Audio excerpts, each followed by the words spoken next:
Assalamualaikum warahmatullahi wabarakatuh. Salam sejahtera bagi kita semua. Perkenalkan, nama saya Bahtiar SHMH dengan NIDN 0916068101. Saya merupakan salah satu dosen pada program studi Strata 1 Ilmu Hukum, Institut Cokro Aminoto Pinrang.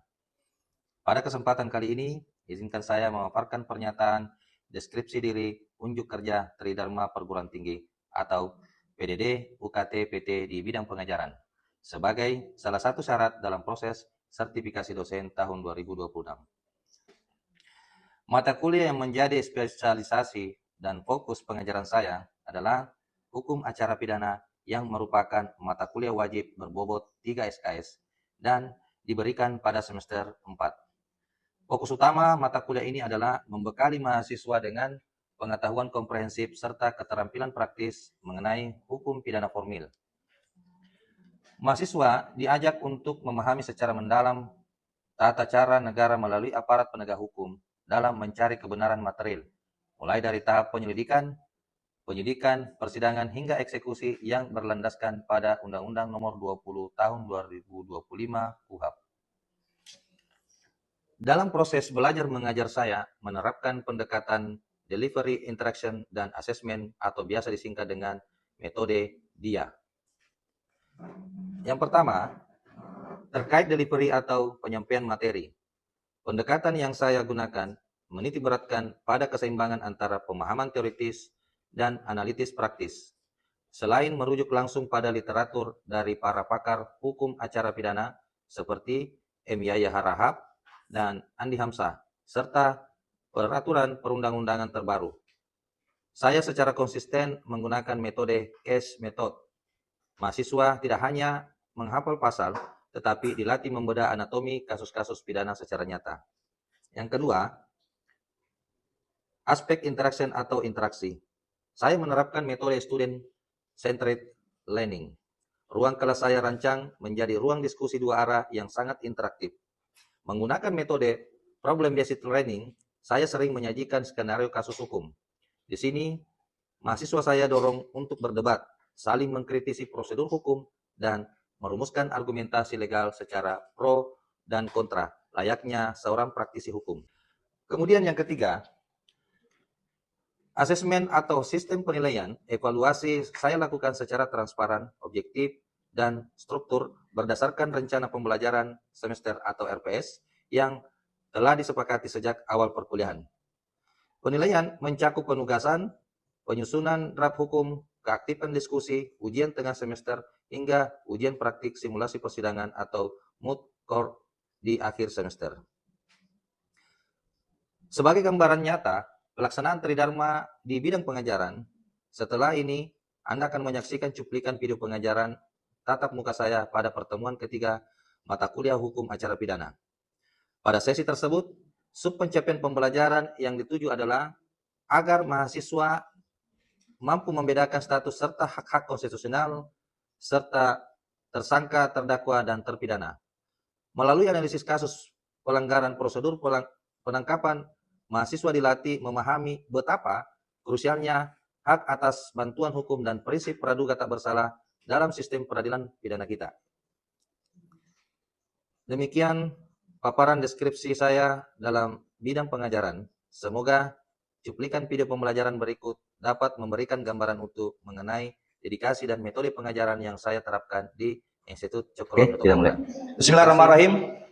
Assalamualaikum warahmatullahi wabarakatuh. Apa kabar rekan-rekan mahasiswa? Baik. Semuanya sehat? Sehat. Nah, pada hari ini kita akan mengikuti perkuliahan untuk mata kuliah hukum acara pidana di pertemuan ketiga. Daftar hadirnya sudah diisi semua? Sebelum kita masuk pada pertemuan ketiga, kita sudah menuntaskan materi pada pertemuan kedua, ya. Materi pada pertemuan kedua di mana membahas tentang sejarah hukum acara pidana dan asas-asas hukum acara pidana. Nah, barangkali ya adik-adik mahasiswa ada yang mau memberikan penalaran tentang bagaimana pertemuan yang lalu, ya. Barangkali ada yang bisa menjawab, ya silakan. Jadi saya menyebutkan beberapa asas hukum pidana. Itu yang pertama adalah praduga bersalah, ada kesamaan di hadapan hukum, ada hak bantuan hukum, ada peradilan terbuka, peradilan cepat, lalu ada legalitas tindakan aparat, lalu ada retribusi dan legalitas, independen dan juga hak bebas dan netral. Nah, salah satunya yang saya jelaskan yaitu praduga bersalah, yaitu kondisi di mana seseorang yang dapat dianggap tidak bersalah sampai adanya putusan dari pengadilan yang berkekuatan tetap. Oke, baik. Ada yang lain yang bisa memberikan tanggapan tentang asas-asas hukum acara pidana? Ya, oke, silakan. Jika seorang terlapor ditetapkan sebagai tersangka, artinya penyidik telah mengandung minimal 2 alat bukti yang besar dan meyakinkan bahwa terjadi tindak pidana oleh orang tersebut. Status hukumnya berupa dari pihak dilakukan dari orang yang diduga merasa sebagai pelaku. Ya, oke, baik. Semua pendapatnya benar. Jadi salah satu asas yang terpenting dalam hukum acara pidana itu adalah asas presumption of innocence, asas praduga tak bersalah.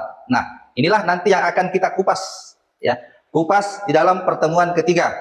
Ya, di dalam pertemuan ketiga kita akan membahas hak-hak tersangka, ya, tersangka, terdakwa dan terpidana beserta hak-hak konstitusionalnya. Sebelum kita lanjutkan pertemuan ketiga kita ini yang membahas tentang tersangka, terdakwa maupun terpidana beserta hak-haknya, saya ingin menjelaskan terlebih dahulu apa yang ingin dicapai untuk pembelajaran pada hari ini, ya.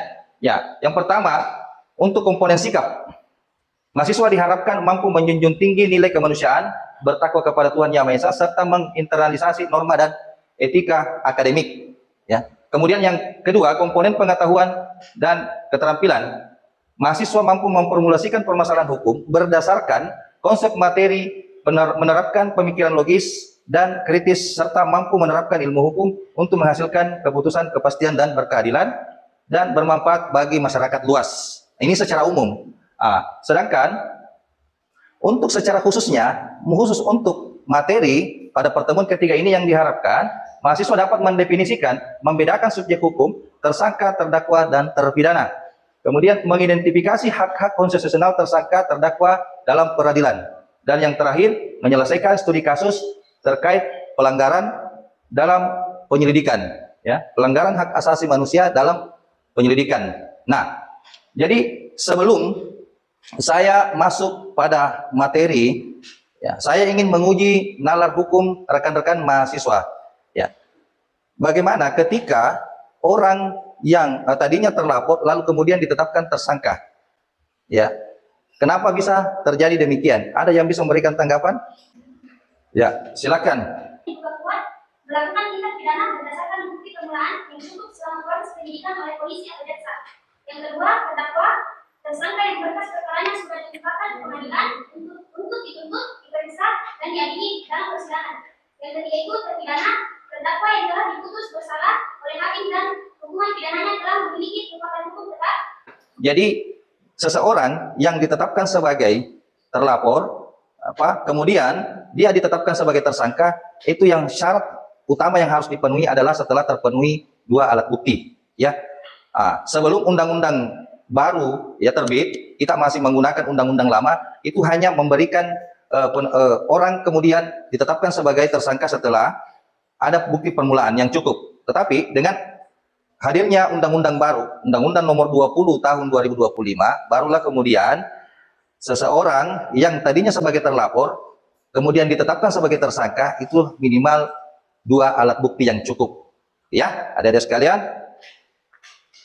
Nah, di sini kita bisa melihat asas fundamental di dalam hukum acara pidana. Ya, asas praduga tak bersalah itu presumption of innocence. Nah, itu merupakan ruh daripada hukum acara pidana. Ya, ruh. Lalu kemudian wajib dianggap tidak bersalah sampai adanya putusan pengadilan yang ingkrah. Kemudian yang menjadi fondasi utama perlakuan aparat penegak hukum terhadap setiap subjek hukum.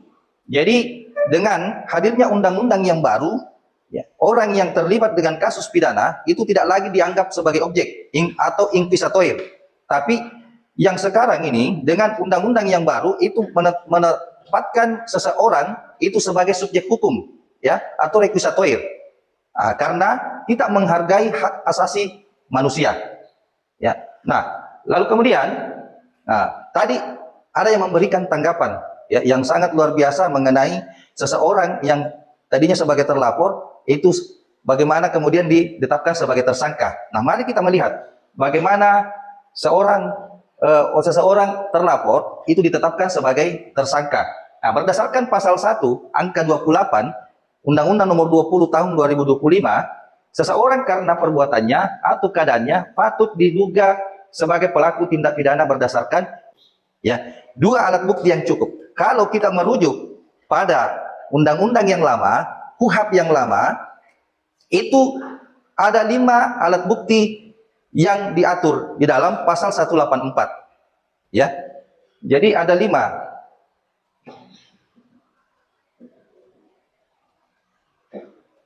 Nah, KUHP yang lama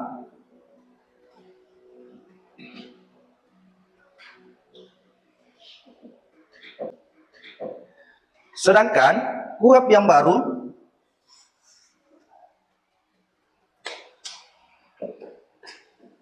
itu ada 8 sekarang. Ya.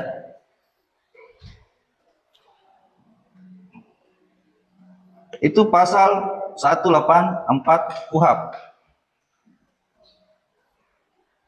Pasal 235 KUHP.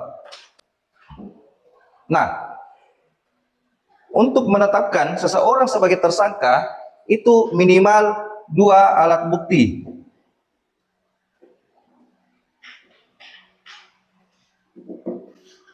Minimal 2 alat bukti. Nah, alat bukti ini diatur di dalam, kalau kita merujuk pada KUHP yang lama, itu ada keterangan saksi, keterangan bukti surat, keterangan ahli, kemudian pengakuan keterangan terdakwa, ya, dan bukti petunjuk. Ini KUHP yang lama. Nah, sedangkan KUHP yang baru, selain dari yang 5 itu, yang menjadi tambahan itu adalah bukti elektronik.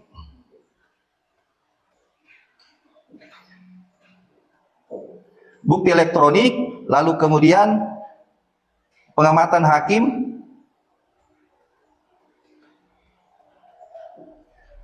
dan hal-hal yang dianggap berkaitan dengan tindak pidana.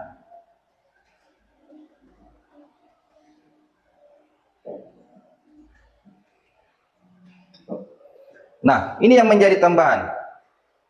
Nah, ketika seseorang sudah ditetapkan sebagai tersangka, itu 2 alat bukti ini harus ya menjadi pegangan daripada penyidik, ya, penyidik. Nah, lalu kemudian menjadi kata kunci di dalam menetapkan seseorang sebagai tersangka itu adalah 2 alat bukti. Bisa diingat apa kata kuncinya orang ditetapkan sebagai tersangka? 2 alat bukti, ya. Nah, dan ini dilakukan pada tahap penyelidikan dan penyidikan. Nah, lalu kemudian bagaimana seseorang bisa ditetapkan dari tersangka menjadi terdakwa?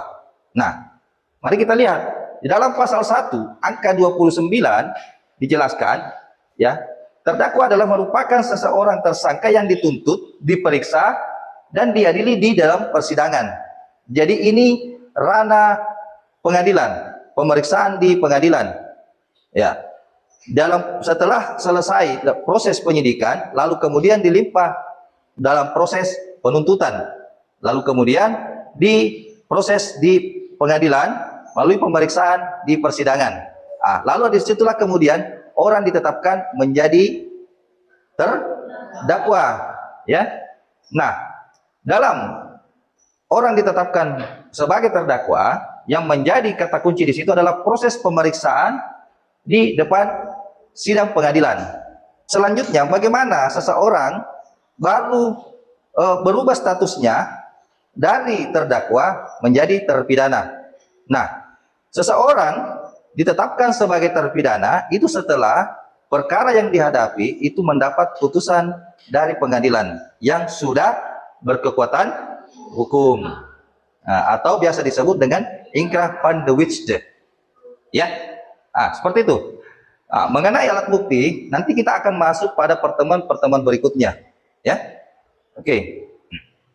Nah, sebagai warga negara, orang yang berhadapan dengan hukum itu masih diberikan nilai, ya, penghargaan sebagai warga negara. Dalam hal ini hak asasi, ya. Ya. Bagaimana hak asasi seseorang, ya, seorang tersangka, terdakwa dan terpidana berlaku di dalam hukum acara pidana. Mari kita lihat, ya. Nah, hak-hak tersangka dan terdakwa di dalam pasal 142 Undang-Undang Nomor 20 Tahun 2005, yang menjadi poin pertama adalah hak tersangka untuk mendapatkan bantuan hukum. Itu dulu, bantuan hukum sebelum dia diperiksa. Apatah lagi ketika ancaman, ya, yang disangkakan terhadapnya itu di atas 5 tahun penjara atau hukuman mati. Itu wajib. Tolong dicatat, ya. Jika seseorang ditetapkan sebagai tersangka yang ancaman pidananya di atas 5 tahun, untuk mendapatkan bantuan hukum, apakah hanya dapat dilakukan atau wajib? Lalu kemudian, hak yang selanjutnya adalah memberikan hak kepada tersangka dengan memberikan keleluasan untuk mendapatkan, ya, saksi ahli, saksi yang meringankan, lalu kemudian hak untuk dihubungi keluarganya dan kuasanya, dan hak untuk mendapatkan rohani. Lalu kemudian memberikan keterangan secara bebas tanpa tekanan, ya. Lalu kemudian pada inovasi perlindungan hukum, ya. Jadi pada saat seorang tersangka diambil keterangannya di hadapan penyidik dengan undang-undang yang baru kita, itu dapat dilakukan perekaman, ya. Nah, sebelum berlakunya undang-undang yang baru, KUHP yang baru, ya, jadi seorang yang diambil keterangannya itu tidak boleh direkam. Tetapi dengan lahirnya undang-undang yang baru, itu seorang tersangka keterangannya, pemeriksaannya dapat direkam, ya. Apakah direkam oleh penyidik atau direkam oleh kuasa hukum yang mendampingi, ya. Itu kebebasan yang diberikan oleh tersangka, ya. Menghindari jangan sampai terjadi intimidasi atau intervensi, itu bisa menjadi alat bukti baru. Dapat dipahami? Ya. Lalu kemudian, bagaimana jika yang ditetapkan sebagai tersangka adalah perempuan? Ya. Kalau perempuan yang ditetapkan sebagai tersangka atau ada anak di bawah umur, negara memberikan kebebasan terhadap si tersangka untuk mendapatkan perlindungan hukum. Dalam hal ini diberikan kesempatan untuk mendapatkan pengawasan, ya, dari P2 TP2A yang di bawah naungan Komisi Perlindungan Anak dan Perempuan, ya. Jadi itu perlakuan khusus bagi perempuan yang ditetapkan sebagai tersangka. Nah, dalam proses pemeriksaan terhadap tersangka, ada dua jenis, ya, tersangka menurut pendapat Fred Elinau dan John N. Reid, bahwa tersangka yang pertama, tersangka kesalahannya sudah definitif, ya, TSK. Yang kalau menurut pendapat dari, ya, Fred Elinau, jadi seorang polisi senior dari Chicago dan guru besar dari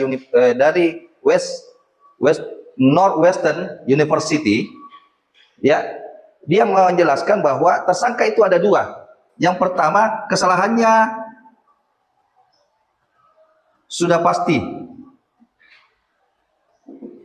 Yang kedua adalah kesalahannya belum pasti. Nah, jadi ada tersangka yang kesalahannya belum pasti dan ada tersangka yang kesalahannya sudah pasti. Nah, tetapi dalam proses pemeriksaan, penyidik tetap harus objektif, ya, memberikan pertanyaan terhadap si tersangka.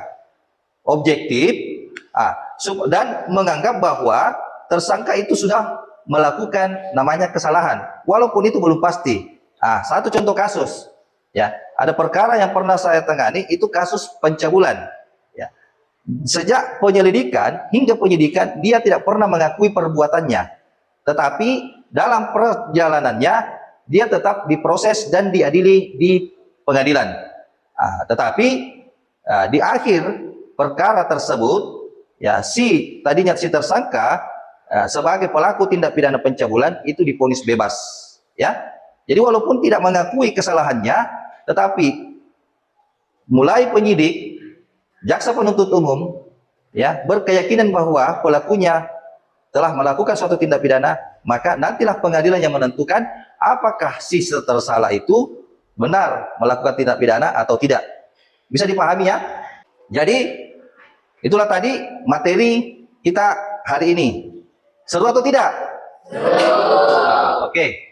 Baik rekan-rekan mahasiswa, kita akan masuk pada sesi diskusi, ya. Saya ingin menguji pendalaran hukum atau pemahaman rekan-rekan mahasiswa terhadap materi ini, ya. Jadi ada tersangka, ada terdakwa, dan ada hak-haknya. Nanti rekan-rekan mahasiswa akan menilai, ya, secara objektif apakah penyidik dalam melakukan pemeriksaan itu sudah memenuhi kebenaran material dan terpenuhi syarat formil sesuai dengan hukum acara pidana. Ya, baik rekan-rekan mahasiswa, ya, saya ingin memberikan kesempatan kepada 2 orang rekan kita untuk bertindak sebagai penyidik dan bertindak sebagai tersangka. Silakan 2 orang, ada yang bersedia? Ya, silakan. Bawa kursinya maju ke depan. Oke. Ini ada 2 yang simulasi yang saya berikan. Nah, Anda sebagai penyidik memberikan pertanyaan kepada tersangka. Oke, saya berikan kesempatan 5 menit untuk membuat sebagai penyidik melakukan pemeriksaan terhadap tersangka. Ya, sebelum pemeriksaan ini dimulai, saya harapkan kepada rekan-rekan mahasiswa semua harap menyimak dengan baik, ya, karena pemeriksaan ini akan kita diskusikan apa yang dilanggar dalam proses pemeriksaan itu, ya. Tadi sudah dijelaskan bagaimana seorang tersangka beserta dengan hak-haknya, ya. Jadi saya bagi terlebih dahulu di sisi kiri saya tetapkan sebagai kelompok 1. Di sisi kanan saya bertindak sebagai kelompok 2, ya.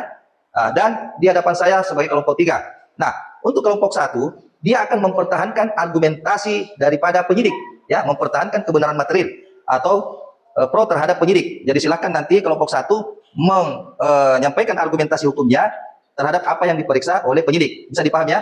Kemudian kelompok 3 itu kontra terhadap pemeriksaan yang dilakukan terhadap penyidik bila ada pemeriksaan yang ternyata melanggar hak-hak daripada tersangka. Bisa dipahami ya?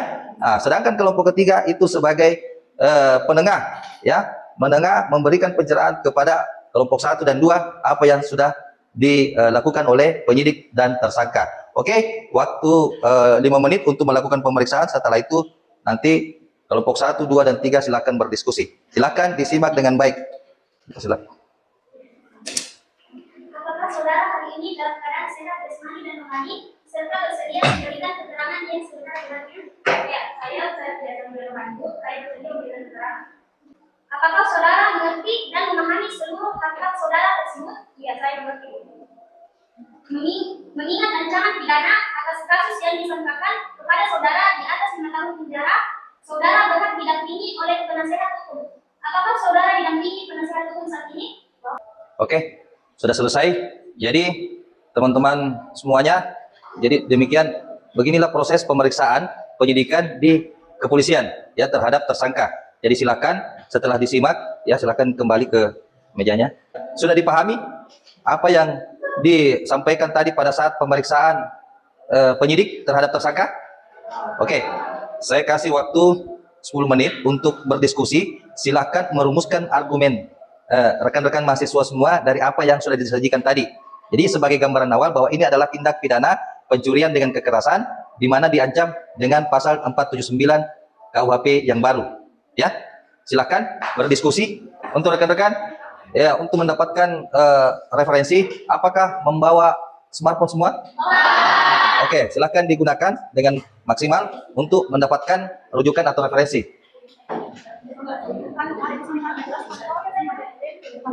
Oke. Bagaimana? Di sini ada kesulitan? Aman ya? Baik, rekan-rekan mahasiswa, ya, kita masuk pada sesi diskusi atau debat.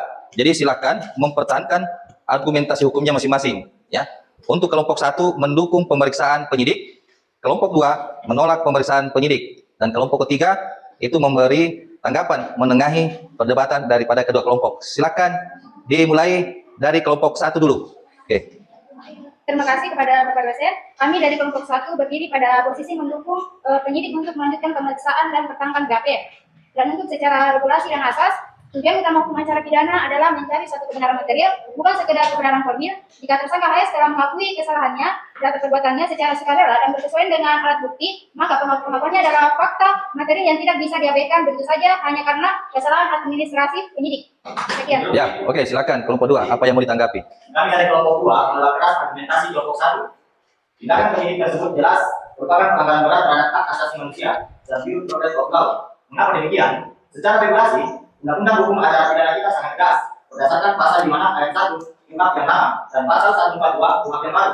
Bagi tersangka yang diancam pidana 5 tahun atau lebih dan dia tidak mampu, pejabat pada setiap tindak pemeriksaan wajib menunjukkan penasihat hukum baginya. Kata wajib di sini bersifat kooperatif, yang artinya memaksa. Jika dilanggar, maka proses tersebut melawan hukum. Silakan kelompok 1 mau ditanggapi. Menurut dari pandangan ahli, Profesor Andi Amsa menegaskan bahwa tujuan hukum acara pidana adalah mencari dan menemukan kebenaran material yang selengkap-lengkapnya dari suatu perkara pidana. Jika kita membuang BAP tersebut, kita justru mencari keadilan bagi korban yang telah terluka dan dirugikan. Sekian. Ya, oke, silakan.